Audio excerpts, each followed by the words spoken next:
हरे कृष्णा। सभी भक्तों का स्वागत है आज की वैष्णव एटिकेट क्लास में। तो हम पहले मंगलाचरण करते हैं।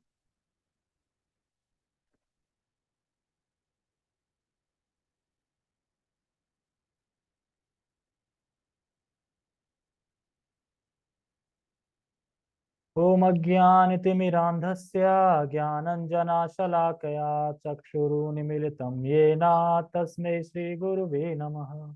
श्रीचैतन्यमनोभीष्टं स्थापितं येन भूतले स्वयं रूपः कदा मह्यं ददाति स्वपदान्तिकम्।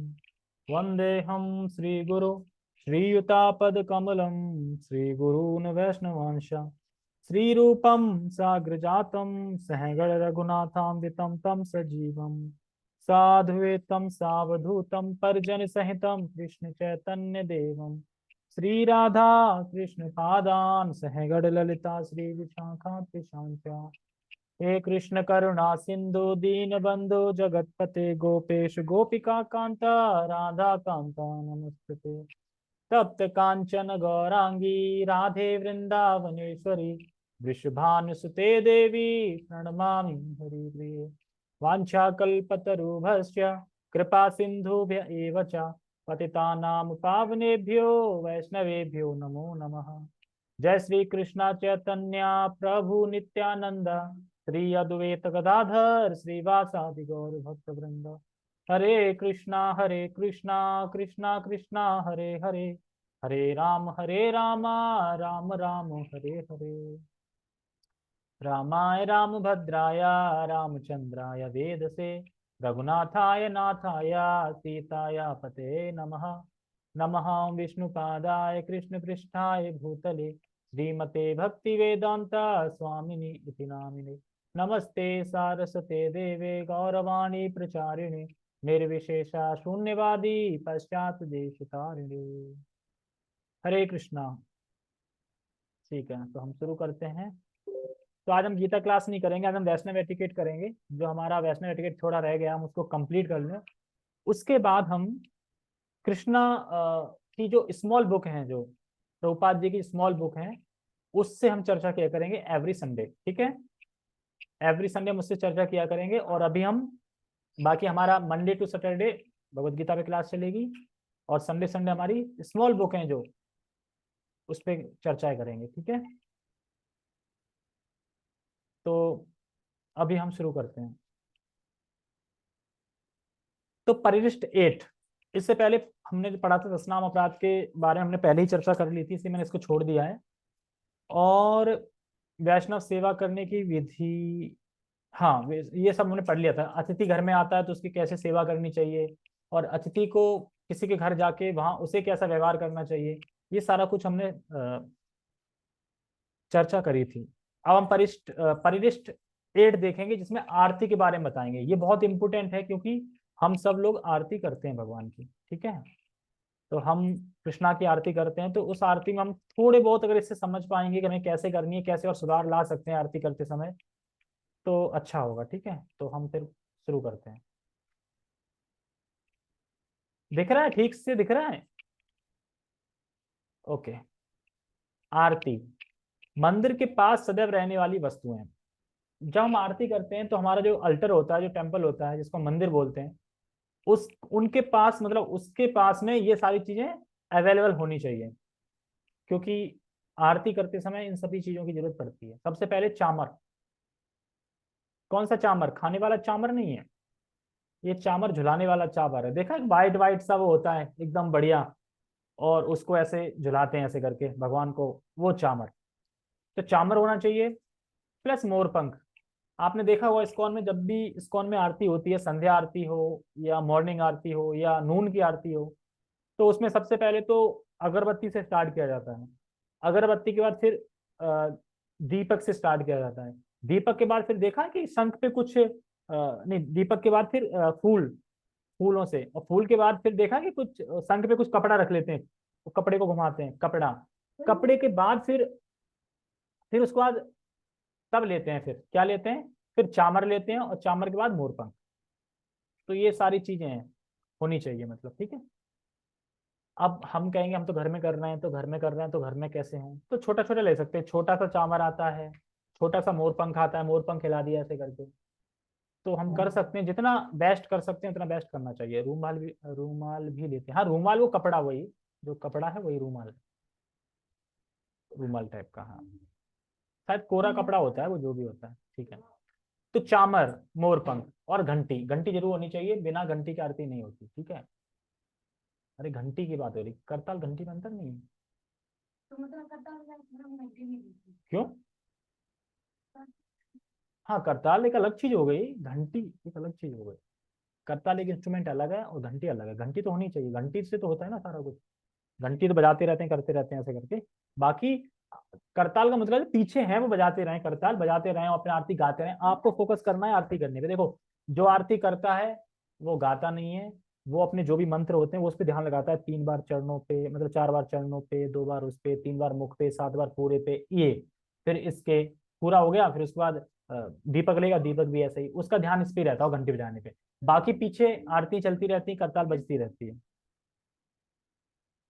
हाँ चामर मोर पंख वहीं पे आ गया, ठीक है। घंटी और एक आचमन पात्र। आचमन पात्र होता है वो एक लोटा होता है, आचमन मतलब लोटा हो या वैसा होता है जिसमें एक चम्मच होती है, उससे आचमन करते हैं, जैसे ओम केशवाय नमः, ओम नारायण नमः, ओम माधवाय नमः, ऐसे करके, ठीक है। ऐसे करके करते हैं, ऐसे करके फिर एक नीचे कर देते हैं, फिर ऐसे करते हैं, ऐसे करके आचमन होता है। तो आचमन पात्र होना चाहिए। और शंख दोनों के लिए पानी से भरा तांबे का लोटा होना चाहिए, नॉट स्टील का, नॉट लोहे का, प्लास्टिक का तो बिल्कुल नहीं, ठीक है। तो ये क्यों होना चाहिए? मान लो शंख बजाया, स्टार्टिंग में बजाते हैं ना शंख, तो शंख बजा के झूठा हो गया ना शंख, तो शंख को धोते हैं, तो शंख के लिए। और बाकी जो अपनी घंटी हो गई, बाकी चीजें हो गई, इसको आचमन से शुद्ध करते हैं। देखो जैसे कि मैं समझाता हूँ, हमने एक कटोरी ली, उस कटोरी में हमने सब्जी दे दी किसी को, उसने सब्जी खा ली, तो कटोरी झूठी हो गई, होगी ना झूठी। हम कटोरी को धोएंगे, मांजेंगे सही से, तो अब वो फिर सही होगी, स्वच्छ हो गई। उसके बाद अगेन हम किसी को दे सकते हैं। उसी तरीके से घंटी एक बार बजा दी ना भगवान को, तो झूठी होगी घंटी। अब दोबारा यूज नहीं कर सकते उसको, फिर आचमन से करना पड़ेगा, फिर वो मंजी हुई मतलब साफ हो गई, फिर से यूज कर सकते हैं। जितनी बार घंटी बजेगी उतनी बार घंटी झूठी होगी। करताल का नहीं है, करताल तो अपना कहीं भी, करताल एक अलग होगा। करताल थोड़ी भी लिखा है उसमें, घंटी लिखी है। करताल तो अलग बजती है पीछे से, वो पीछे से बजा रहे हैं, वो तो आरती कर रहे हैं, मृदंग बजा रहे हैं, अब वो तो मृदंग को धोएंगे, ठीक है। और आरती करते समय खड़े रहने अथवा बैठने के लिए आसन। आरती करते समय खड़े रहने अथवा बैठने के लिए आसन होना चाहिए, ठीक है। जैसे जिस कंडीशन में, आसन का मुझे समझ नहीं आ रहा, आसन कैसे? वो तो कुछ पैरों के नीचे पड़ा होगा और बैठने, हाँ अच्छा वो आसन, हाँ वो तो आसन में बैठे रहते हैं, लेकिन जो पुजारी होते हैं वो भी किसी कपड़े पे ऊपर खड़े होते हैं, ठीक है। ओके, सब पंडित हैं यहाँ पे, हैं? होने चाहिए, ठीक है। आवश्यक सामग्री, सामग्री क्या है? पेन कॉपी ले लें, नोट ना करें, क्यों? क्योंकि नोट करा कराया है पहले से, है ना, वैष्णव एटिकेट में लिखा है ना। एक थाली में निम्नलिखित सामग्री ध्यान पूर्वक रखकर वह थाली मंदिर के बाईं ओर रखें, दाई बाई, इस ओर, ठीक है। किस ओर? इस ओर। जैसे ये अल्टर है तो इस ओर रखेंगे, जैसे ये है, ये अल्टर है तो इधर रखेंगे। हाँ। छोटे दीपक, अगरबत्ती एवं पंचदीप जलाने के लिए माचिस का उपयोग करें, नॉट लाइटर। अरे वो होता नहीं, एक ऊपर होता है, ऐसे होते हैं चार, ऐसे करके नहीं होते हैं, उसको घुमाते हैं ऐसे करके, पंचदीपक। और 3 अगरबत्ती, अगरबत्ती स्टैंड के साथ, तो 3 अगरबत्ती होनी चाहिए और 3 अगरबत्ती स्टैंड के साथ। 3 क्यों? 4 या 2 होती है ना, जैसे 3। हाँ बताते हैं कुछ मिला के, मतलब 7, जैसे कि या तो 3 चीज हो, या फिर 5 हो, या फिर 7 हो। दो, 2 नहीं, 4 नहीं, 6 नहीं। जैसे मान लो एक तो होगी धूप बत्ती हमारी, एक हो गए फूल, एक होगी दिया, 3 होगी ना, तो इन 3 से कर सकते हैं, 3। अब मान लो शंख ले लिया, मतलब शंख पे कपड़ा ले लिया कुछ, शंख नहीं घुमाते, शंख पे कपड़ा रख के घुमाते हैं, शंख पे फूल रख के घुमाते हैं, तो वो ले लिया तो फिर बढ़ जाएंगे। लेकिन इसमें क्या होता है, चामर होता है, मोर होता है, मोर पंख होता है, प्लस वो कपड़ा होता है रूमाल वाला, ठीक है। और तो 7 कुछ ऐसे हो जाते हैं। अभी देखो इसमें सारा आएगा। घी सहित पंचदीप, एक अथवा अथवा एक अथवा 3 बत्तियों वाला दीपक भी हो सकता है, एक अथवा एक अथवा 3 बत्तियों वाला, अच्छा 3 बत्ती वाला दीप, हाँ तो वो भी 3 में काउंट हो जाएगा। यस। अर्घ अर्पण करने वाला शंख स्टैंड सहित होना चाहिए। अर्घ अर्पित करते हैं शंख से ही करते हैं। सामान्य अर्ध जल वाला छोटा तांबे का पात्र और विसर्जन पात्र। अर्ध जल अर्पण करने के पश्चात जल जमा करने वाले वाला पात्र जो होता है जल, कुछ जल उसमें ऐसे डाल देते हैं ना, तो जल का भी होता है इसमें। तो ये सारी चीज हमें खाली पढ़नी है, क्योंकि अब पुजारी बनना है और बन भी सकते हैं क्या पता, तो पुजारी के लिए मैन है, मतलब मैन जो अल्टर होता है अपना भगवान का, उसके लिए। घर पे तो नहीं कर पाएंगे। ठीक है। और स्वच्छ वस्त्र अथवा छोटा हाथ रूमाल, हाँ स्वच्छ वस्त्र, छोटा हाथ रूमाल होना चाहिए, रूमाल घुमाते हैं संख पे रख के वो।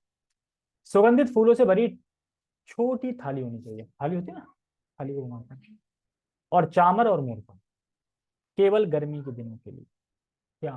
मोरपंख, मोरपंख केवल गर्मियों के दिनों में हिलाया जाता है, चामर तो हमेशा है, मोरपंख केवल गर्मी में। ठीक है।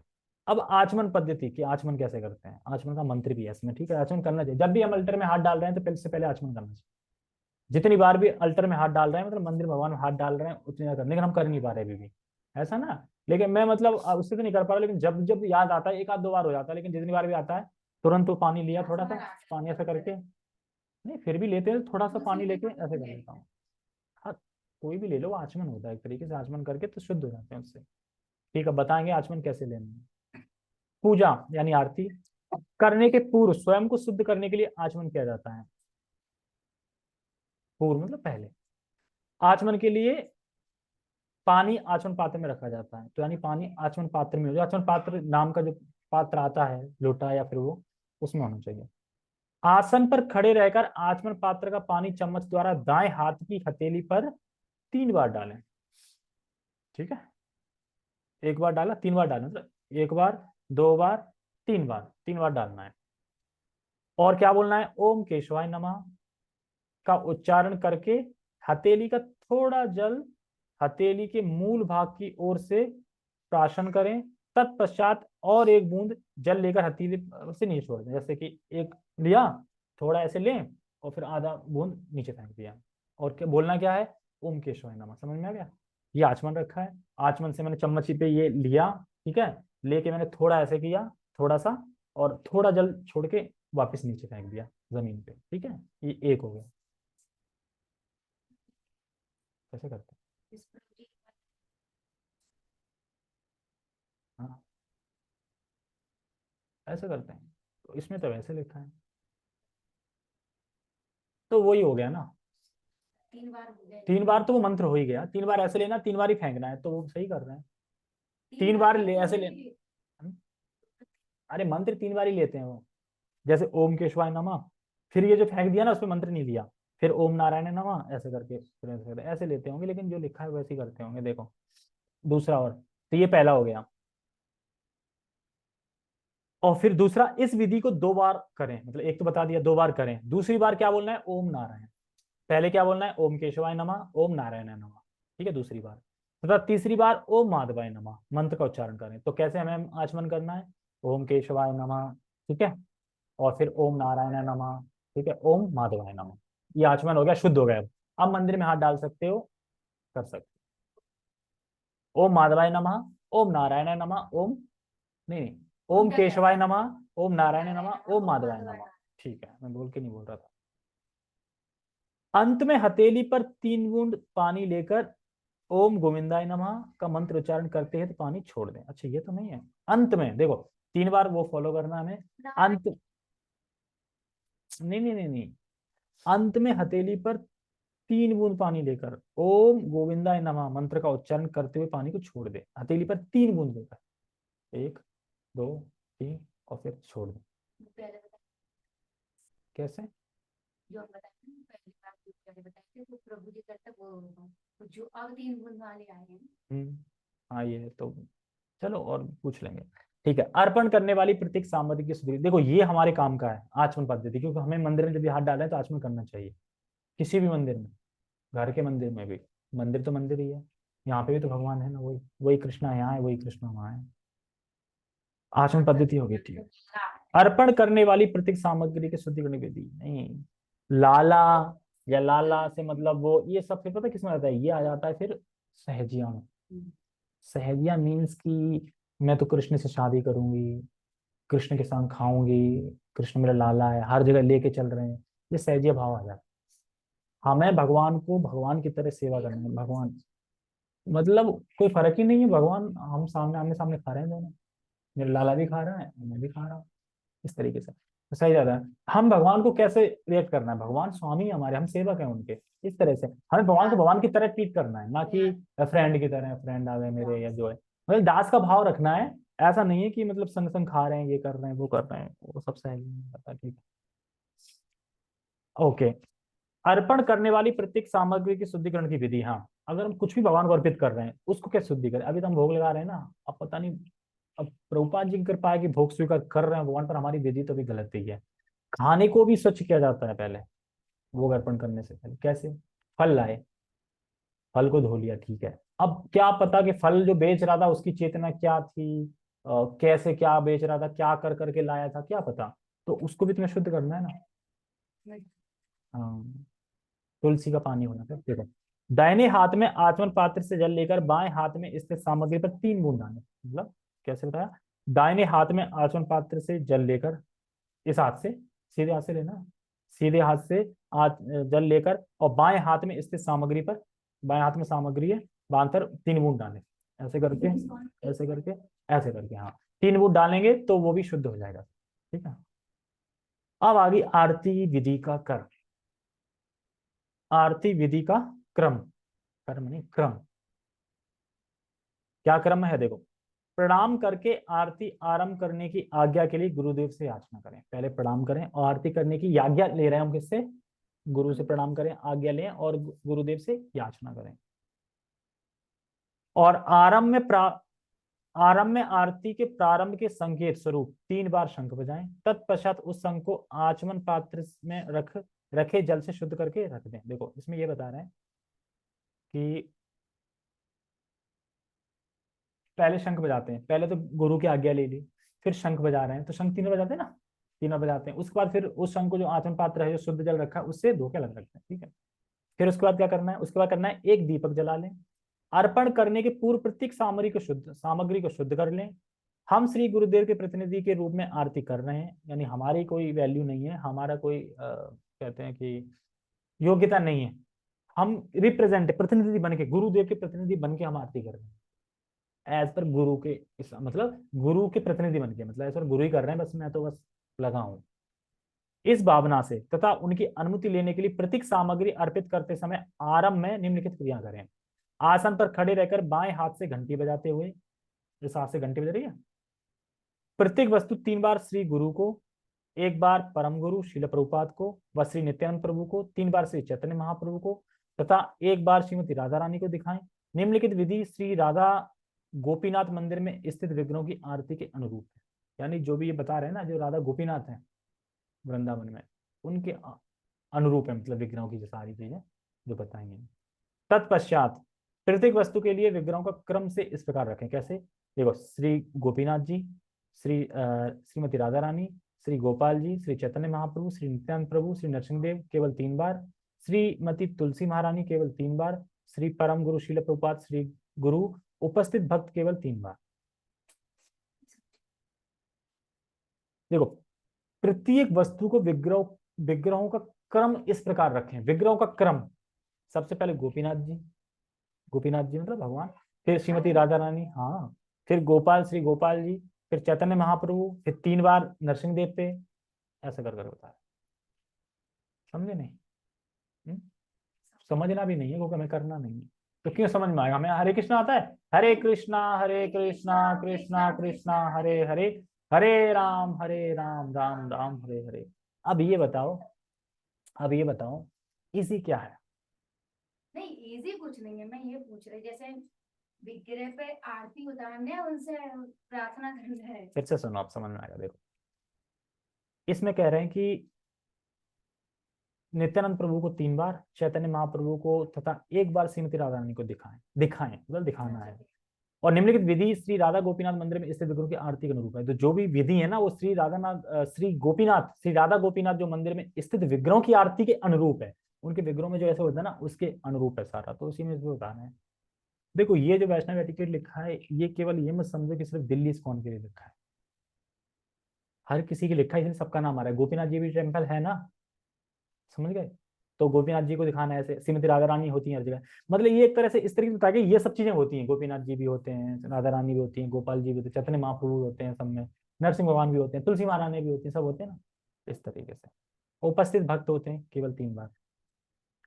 आरती अत्यंत भक्तिमय भावना में तथा आरती उतारने की क्रिया सुंदर रूप से होनी चाहिए। समय के बंधन में प्रतिक्रिया सुचारू रूप से समय बाधित करके अर्पण करें। अत्यंत धीमी गति से अथवा तीव्र गति से आरती ना करें। एक समय होता है ना, 30 मिनट लगती है, 30 मिनट ही लगती है ना सब में, तो उस हिसाब से स्पीड में चलती है कि उतनी मिनट ही लग जाती है। ऐसा नहीं कि जल्दी जल्दी कर दी, ऐसा नहीं कि स्लो कर रहे हैं 45 मिनट हो गए। क्योंकि आरती का टाइम होता है ना, मान लो कि जब 6 से 6:15 से 6:30 तुलसी आरती होती है, 15 मिनट, 15 मिनट ही होती है ना, हर बार 15 मिनट में खत्म होती है, ठीक है। और 6:30 से 7 गौर आरती होती है, तो 6:30 से 7:30 में क्या है, 6:45 तक तो हो जाती है गौर आरती, उसके बाद फिर नमो विष्णु पादय करके कीर्तन चलता है, तो तब तक वो आरती होती है। मतलब उस हिसाब से मिल जाता है कि आधा लगभग मतलब 25-30 मिनट होती है आरती, इस तरीके से। ऐसे ही सुबह मंगल आरती होती है। कहाँ पे थे? हाँ। आरती करते समय ध्यान रखें कि अर्पित की जा चुकी वस्तु अर्पित नहीं की गई वस्तुओं में ना मिले, यानी जो अर्पित हो गई वो अलग रखी जाए, और जो अर्पित करनी है उनको अलग रखा जाए। प्रत्येक वस्तु क्रम में के तथा 3 बार अर्पित करें। देखो आगे ना, अगरबत्ती, अब देखो तुम जो पूछ रही थी ना, तो अगरबत्ती अर्च विग्रह को अगरबत्ती अर्पण करते समय 7 बार पूरे शरीर को अर्पित करें। पंचारात्रि, पंचारती 4 बार चरण कमलों पर, 2 बार नाभि कमल को, और 3 बार मुख कमल को, और 7 बार पूरे शरीर को। अब मुझे ये बताओ कि अगरबत्ती सिर्फ 7 बार क्यों लिखा है, बाकी 3 बार 2 बार क्यों नहीं लिखा? हाँ, हम भी घुमाते हैं, हम कब मना करता है, अब पता चल गया ना, पढ़ेंगे तो भी तो पता चलेगा ना, इसीलिए कहते हैं श्रवण करो। बस खाली अगरबत्ती तुम्हारे साथ। देखो, अगरबत्ती अर्च विग्रह को अगरबत्ती अर्पण करते समय 7 बार पूरे शरीर को अर्पित करें। ज्यादा इसलिए नहीं करते चरणों पे उस पे, क्योंकि उनकी जो धुआं है ना, वो धुआं ना लग जाए, इसलिए बस शॉर्ट में कम से कम करते हैं। ये मुझे एक रीजन पता है, और हो भी सकता है कोई रीजन। 5 आरती मतलब जो वो है दीपक, 4 बार तो चरणों पे ध्यान से। अब मान लो 4 बार, 2 बार, 3 बार, अब बेचारा वो आरती जो कर रहा होगा वो गा लेगा, और गा लेगा तो 4 बार घुमा लेगा, इसलिए पुजारी नहीं गाते, पीछे के गाते हैं, पुजारी को ध्यान इस पे रहता है बस। और आपको पता है कि जब वो जैसे आरती करने का फिर दीपक दिखाते हैं ना जनता की तरफ, किसको दिखाते हैं वो? हैं? प्रभुपाद को दिखाते हैं, गरुण वगैरह हो गए, और देवता वगैरह आते हैं जब आरती होती है, उनको दिखाते हैं। पब्लिक को लगता है हमें दिखा रहे हैं, बोले कर दिया, पब्लिक को नहीं दिखाते हैं, ठीक है। वो देवता वगैरह होता है उनको दिखाई जाती है, आप भी ले लो। क्योंकि भगवान की बात कौन ले सकता है, देवता गुरु यही लेंगे ना।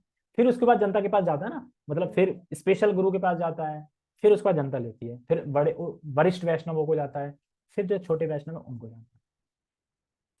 ओके, फिर हम कहाँ पे हैं? हाँ, पूरे शरीर को अर्पित करें। अर्ध जल, शंख से अर्ध जल 3 बार मस्तक पर तथा 7 बार पूरे शरीर को अर्पित करें। अर्ध जल मतलब जो शंख में अर्ध जल ले लिया ना, उसको। प्रत्येक को अर्पित करने के बाद विसर्जन पात्र में थोड़ा जल निकालें तथा बाद में दूसरों को अर्पण करें। इस प्रकार का क्रम सभी के लिए। वस्त्र अथवा रूमाल पूरे शरीर को 7 बार देखें। पुष्प सर्वांग को 7 बार अर्पण करें, और बताते हैं पुष्प चरणों पे करे जाते हैं 7 बार, क्योंकि पुष्प चरणों पे रहते हैं ना भगवान के। माला पहनाई जाती है, लेकिन पुष्प जो कर रहा है मुंह पे थोड़ा कहते हैं, पुष्पों की जगह कहाँ है? चरणों पे, इसलिए चरणों पे घुमाते हैं 7 बार। नहीं, सिर्फ चरण, पुष्प पुष्प सिर्फ चरणों पे नहीं, बीच में वो भी। सिर्फ दीपक घूमता है सब पे, बाकी पे 2 बत्ती पूरे पे, और दीपक सब पे 3 बार, और जो फूल है वो सिर्फ नीचे 7 बार चरणों पे। चामर बचे हुए समय के अनुसार प्रत्येक को विभाजित करके अच्छी तरह चामर दिखाएं। मोर पंख बचे हुए समय अनुसार प्रत्येक को पंखा अर्पित करें, ठंड के मौसम में पंखा अर्पित न करें। आरती के अंत में 3 बार शंख बजाएं। मतलब भगवान को ठंड लगती है क्या? ठंड के समय ना करें, अपना भाव है ये। विसर्जन पात्र के जल को सभी उपस्थित भक्तों पर छिड़कें तथा स्वयं पर भी छिड़कें। छिड़कते ना सब जल ऐसे करके, जो विसर्जन जल जो भी होता है, हाँ, तो उसकी बूंदें पड़ जाए, अच्छा है। सभी सामग्रियों को हटाकर कपड़े से आरती के स्थान, आसन इत्यादि को स्वच्छता से पोंछ लें। देखा तूने मंदिर को भी ध्यान से, जैसी आरती खत्म होती है तुरंत उस झाड़ू वाड़ वो लाते ना, और डाइपर वाइपर लाते साफ एकदम क्लीन कर देते हैं जगह। तो आरती करने के बाद क्लीन करनी चाहिए जगह, प्रसाद पाने के बाद क्लीन करनी चाहिए जगह, क्लीन रहनी चाहिए। मंदिर के बाहर आकर दंडवत प्रणाम अर्पित करें। सभी सामग्री उठाकर कपड़े से आरती के स्थान, आसन इत्यादि को सुरक्षा से पहुंच ले और मंदिर के बाहर आकर दंडवत, मतलब पुजारी के लिए बोल रहे हैं, मंदिर से बाहर आके दंडवत प्रणाम करेंगे, ऐसे कर सकते हैं, लेकिन दंडवत प्रणाम। परिशिष्ट 9, तुलसी आरती के बारे में। तो तुलसी की आरती की कैसे कैसे करनी चाहिए वो हम नेक्स्ट वो पढ़ेंगे। अभी हम मथुरा महात्म्य देखें या नहीं देखें? देख नहीं, टाइम किस नहीं कर देंगे। ओके, हरे कृष्णा। तो ये अपना सबसे अच्छा पेज नंबर 54 है ना? नया पीडीएफ शुरू हो गया ना, वो तो खत्म हो गया था ना कल। हाँ ठीक है, 63 तो खत्म हो गया था। आज आने वाले को माल मिलेगा, जो आए हैं भक्तगण यहाँ पे उनको माल मिलेगा। जो जूम पे हैं उनको हम फोटो दिखा देंगे, यहाँ से दिखा देते हैं। ये आप केक की फोटो देख लो, दिख रहा है? चलो ठीक है, ओके, यूट्यूब पे भी देख लेंगे। अच्छा चलो ठीक है, हम आगे मथुरा महात्म्य 5-7 देखो। अब ये चैप्टर हो रहा है 5 से 7, यानी 5, 6, 7 3 चैप्टर है मथुरा महात्म्य। तो सब चलो, वृंदावन मथुरा धाम की जय। तो मथुरा अनगणित अनगिनत पवित्र स्थानों का आश्रय है, यानी जितने भी पवित्र स्थान है ना, तीर्थ स्थान है, उनका भी आश्रय मथुरा धाम। अब सोचो, यानी प्रयाग चले जाओ, हरिद्वार चले जाओ, खाली जगन्नाथपुरी मायापुर छोड़ के, और भी है ना, पुष्कर चले जाओ, काफी जैसा नहीं, इन सभी का भी आश्रय है पुष्कर। कहीं भी जाओ, अब कोई भी जा रहा हो, बोलो वृंदावन चलो।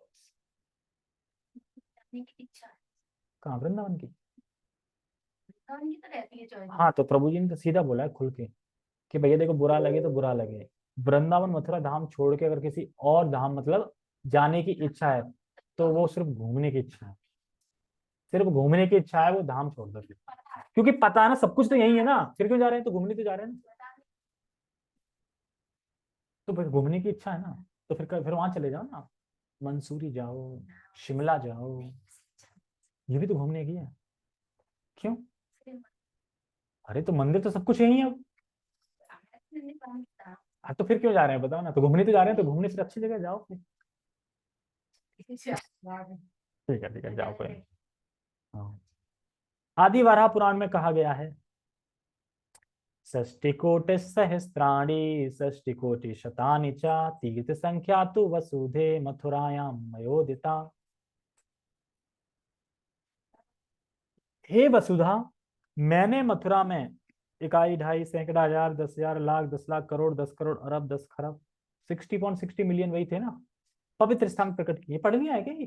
पढ़ा है। नहीं ये वाला नहीं है। नहीं तो 30 65 कैसे कुछ रखते ही पढ़ा है, नहीं पढ़ा। ये नहीं पढ़ा, ये पढ़ा है कि सभी तीर्थों का आश्रय मथुरा है। अभी हमने पीछे ये पढ़ा था कि किस तरीके से जो इंसान को कुछ आता नहीं है, मतलब श्रुति का मतलब ज्ञान नहीं है, उनका भी अगर गति है, परम गति क्या है? मथुरा ही है। ये पढ़ा ना? हाँ वही तो कह रहा है, ये अलग है। ठीक है, स्कंद पुराण उत्तराखंड में कहा गया है, भूमि भूमे राजंसी गणना काल नेपि भवे नृपा मा फेरयानि तीर्थानि तेषाम संख्या न वर्तते। ये श्लोक पढ़ लिया है? सभी बोल रहे हैं यार पढ़ लिया। अरे गलत पीडीएफ तो नहीं खुल गई है? एक सेकंड रुको, एक सेकंड, जस्ट वेट। हो सकता है ना पढ़ लिया हो ना।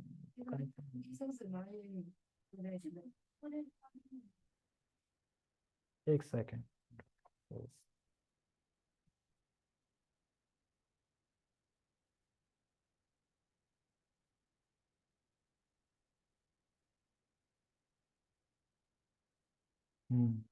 पढ़ लिया है वो। ओके, एक सेकंड। हरे कृष्णा दिखाई दे रहा है? तो ये 8 से 10 अध्याय है, 8, 9, 10। तो और श्लोक क्रमांक 74 से, हाँ ये पढ़ लिया था वो शायद। ठीक है, तो इसमें है अथ नित्य हरि सन्निधानत्व, मतलब भगवान हरि यहाँ नित्य रहते हैं। कहते हैं ना, वृंदावन में जो भी शरीर त्यागता है वो भगवान के पास जाता है। मतलब वैकुंठ जाता है, मुक्ति प्राप्त करता है। क्यों? क्योंकि भगवान वहां नित्य रहते भगवान हैं। रहते हैं। अब भगवान रहते हैं, भगवान के सामने जो मरेगा, भगवान के जो जो हैं तब मरेगा तो जाएगा नहीं। इसीलिए कह रहे हैं भगवान नित्य वहां रहते हैं। क्या लिखा है कि भगवान नित्य पुष्कर में रहते हैं या भगवान नित्य हरिद्वार में रहते हैं? अब हरिद्वार में कोई मर गया तो अब मुझे नहीं पता कहाँ जाएगा, वो भी अच्छे उसमें ही जाएगा, वो भी मोक्ष तीर्थ है, मोक्ष मिलेगा जो भी है, पर शुद्ध प्रेम जो है ना कृष्ण, वो पता नहीं मिलेगा नहीं मिलेगा, लेकिन वो भी धाम है। 61 तक हो गया है। नहीं 61 हो गया तो तुम कल आए नहीं थे ना, 61 के बाद तो पूरा खत्म कर दिया था ना। अरे बाबा देखो कंफ्यूज मत हो, मैं भी देख लेता हूँ, रुको एक सेकंड। 61 से तो ज्यादा।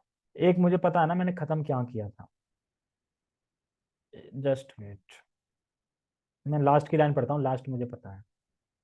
इस सभी स्थानों के सार का भी सार है, गुह्य विषयों में सबसे अधिक गुह्य विषय है गति का अन्वेषण करने वाला मथुरा परम।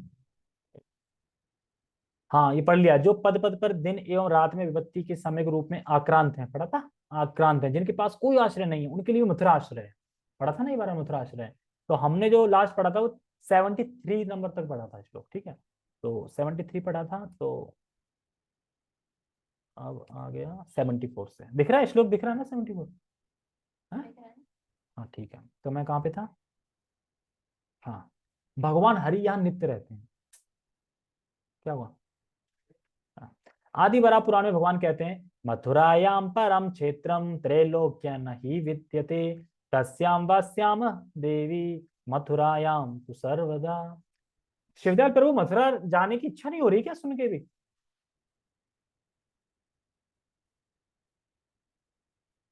नहीं हो रही? सर्दी की वजह से नहीं जा पा रहे? अगली बार प्लान बना रहे तो चलिए, ठीक है। तो हे देवी, क्योंकि तीनों लोकों में ऐसा कोई स्थल नहीं जो मथुरा से श्रेष्ठ हो। अब तीनों लोक आ गए ना, ब्रह्मा का लोक भी आ गया, स्वर्ग भी आ गया, सब आ गया, और कोई भी स्थान इससे अच्छा नहीं है। अब तो क्लियर पता चल गया ना, क्योंकि तीनों लोकों में कोई ऐसा स्थल नहीं जो मथुरा से श्रेष्ठ हो, इसलिए मैं सदा मथुरा में ही रहता हूं। मथुरा खंड में कहा गया है अहो मधुपुरी धन्या यत्र सहिन्य तो हरि सर्वेशम यत्र पापानाम प्रवेशो अपि न विद्यते। और यह मधुपुरी कितनी धन्य है जहां भगवान हरि सदा ही रहते हैं और जहां कभी भी पाप प्रवेश नहीं कर सकता। जब भगवान यहाँ पे थे, मतलब दृश्य थे सब के लिए, तब कोई पाप नहीं था। जैसे भगवान यहाँ से अदृश्य हो गए, मतलब चले गए अपनी लीला समाप्त करके, तुरंत उनको युधिष्ठिर महाराज को वो अपशगुन दिखाई देने लगे। जैसे कि गाय वो दाएं ओर से निकल रही हैं, और गधे रेंक रहे हैं, आग उगल रहे हैं, और गाय दूध नहीं दे रही, दूध के खून दे रही है। ये सब चीजें अपशगुन देख रहे थे, कह रहे बड़ा भयंकर कुछ आने वाला है, क्योंकि भगवान जाते थे कलयुग आने वाला है, सबसे भयंकर कलयुग ही आ रहा था। तो इसी तरीके से जब भगवान वहां नित्य है तो कोई पाप प्रवेश नहीं कर सकता। पद्म पुराण में के पाताल खंड में वर्णन है अहो मधुपुरी धन्या यत्र तिष्ठति कंसः तत्र देवो मुनि सर्वे वासमच्छन्ति सर्वदा। ओह, यह मधुपुरी धन्य है जहां कंस को मारने वाले कृष्ण रहते हैं, वहां सदा रहने की इच्छा सभी मुनि और देवता करते हैं। ब्रह्मा जी भी यहाँ पे रहने की इच्छा करते हैं और रह रहे हैं पर्वत के रूप में। शिव रह रहे हैं जो द्वारपाल है, मतलब जहां जहां से स्टार्ट है वहां वहां पे है। तो सब देवी देवता भी रहते हैं।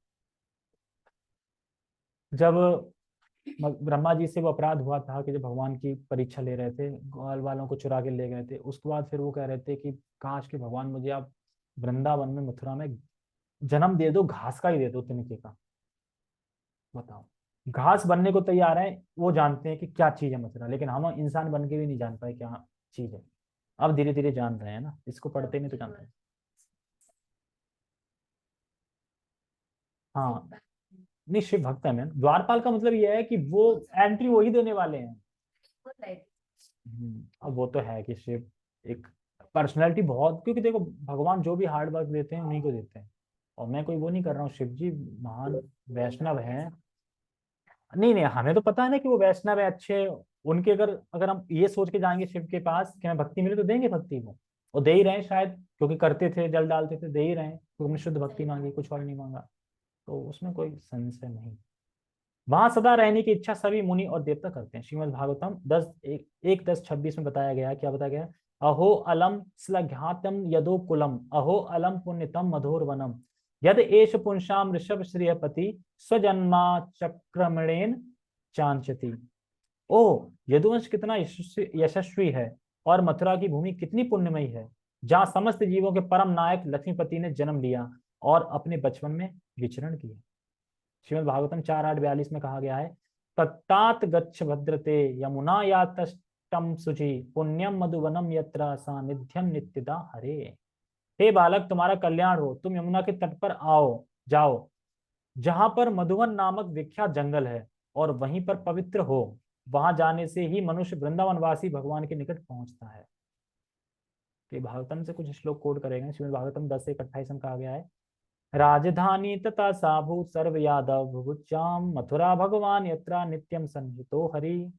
उस समय से मथुरा नगरी सारे यदुवंशी राजाओं की राजधानी बन गई। मथुरा नगरी, मथुरा जनपद कृष्ण से घनिष्ठता पूर्वक जुड़े हैं, क्योंकि वहां कृष्ण का नित्य वास है। तो ये चैप्टर क्या चल रहा है, कृष्ण वहां नित्य है, कृष्ण वहां नित्य है, तो उसी के बारे में बता रहे हैं कि कृष्ण वहां है, कृष्ण ने कंस को मारा, वो कृष्ण यहाँ रहते हैं, इस तरीके से। ठीक है, विष्णु पुराण के प्रथम स्कंद में बताया गया है। विष्णु पुराण से बताओ, हत्वा च लवण रक्षो मधुपुत्रम महाबलम शत्रुधे मथुराम नामा पुरीम यत्र चकार वे, यत्रेव देव देवस्य सानिध्यम हरिमेधसा सर्व पाप हरे तस्मिस्तापा तीर्थे चकार सहा। उस स्थान में जो सभी पापों को हरने वाले हैं, और जहां शत्रुघ्न ने शक्तिशाली लवणासुर जो राक्षस मधु का पुत्र था का वध करने के पश्चात मथुरापुरी का निर्माण किया, और जहां देवताओं के भी देवता भगवान कृष्ण अपने भक्तों के साथ रहते हैं, वहां शत्रुघ्न ने तपस्या करी। तो शत्रुघ्न ने यहाँ पे एक युद्ध किया था, लड़ाई लड़ी थी, लवणासुर था मथुरा में, उसको मारा था। उन्होंने फिर मथुरा नगरी का स्थापित किया, और जहाँ भक्त फिर भगवान रहते हैं, कृष्ण अपने भक्तों के संग लीलाएं करेंगे, और वहां पे शत्रुघ्न ने तपस्या भी करी थी। वायु पुराण में कहा गया, वायु पुराण भी है, कौन सी वायु, प्राण वायु वाले। चत्वारिश योजना नाम ततस्तु मथुरा स्मृता यत्र देवी हरि साक्षात स्वयं तटिस्ति सर्वदा। मथुरा 40 योजन यानी 320 मील का स्थल है, जहां भगवान हरि सदा सदा के लिए निवास करते। अतः श्रीमद भगवत कृपाल भक्तुम क्या मतलब है, अच्छा, मथुरा में व्यक्ति भगवान की कृपा प्राप्त कर सकता है। ठीक है, तो ये जो चैप्टर है 8, ये उसी का है कि भगवान यहाँ पे कैसे, मतलब आधा हो गया, आधा कल कर लिए, कि कैसे वहां पे नित्य वास करते हैं। तो जो भी वहां पे नित्य वास करता है या नित्य जाता है या जा रहा है, तो वो भी भगवान है। तो भगवान की प्रेजेंट में पाप अंदर एंट्री नहीं कर सकता, और वहां पे अगर मृत्यु होती है तो भगवान के पास जाएंगे, भगवान है वहां पे, और भगवान नित्य ही है, और नित्य ही अपनी लीलाएं कर रहे हैं, बस हम देख नहीं पा रहे हैं। जैसे एक भक्त थे, तो बता रहे हैं वृंदावन की, तो 1 मिनट के लिए उनके आंखों में पूरा दृश्य चेंज हो गया, उनकी आंखों से पूरा, मतलब जैसे जो वृंदावन था, मतलब जैसे जो गोलोक होता है, वो पूरा दृश्य आ गया, और ये सब डिलीट हो गया, और फिर वापस से एकदम ऐसे दिखने लगा, मतलब एक पल के लिए, क्षण के लिए पूरा दृश्य चेंज हो गया था। भक्त थे। ठीक है, जगत गुरु शील प्रभुपाद की जय, श्रीमद भगवद गीता की जय, निताय निताय गौर प्रेमानंदे, हरि हरि बोल, श्री मथुरा धाम की जय। भगवद गीता नहीं, वैष्णव एटिकेट की क्लास थी, भगवद गीता बोल रहे थे, कहाँ बैठे हैं, नहीं बैठे, ठीक है, हरे कृष्णा।